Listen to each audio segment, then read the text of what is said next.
Il y a deux écoles. Il y a ceux qui, comme M. Mélenchon, disent qu'il faut sortir de l'Europe. Bon, moi je pense que c'est pas la solution. D'ailleurs, il suffit de regarder ce qui se passe actuellement en Grande-Bretagne pour se rendre compte que ceux que vous applaudissiez il y a 3 ans ont mis leur pays dans une situation absolument impossible, au bord d'une crise politique, économique et sociale majeure. Il y a ensuite le fait qu'on peut construire l'Europe, ou la reconstruire. On peut changer les traités. Les traités, c'est fait justement pour être changé. Et c'est le sens de la candidature.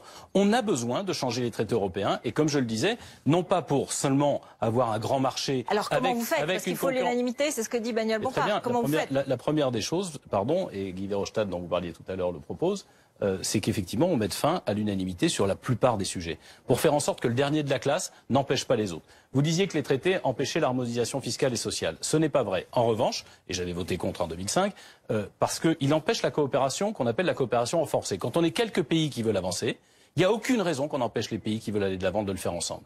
Eh bien ça, c'est quelque chose qu'il faut changer dans le traité.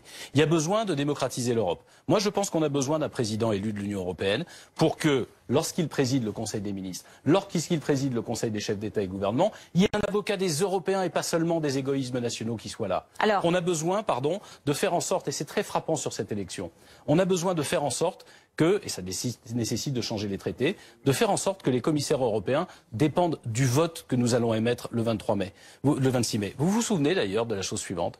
Monsieur Hollande, la dernière fois, aux dernières européennes, il a pris une raclée monumentale dans les urnes. Et qui il a nommé le lendemain comme commissaire européen pour représenter la France?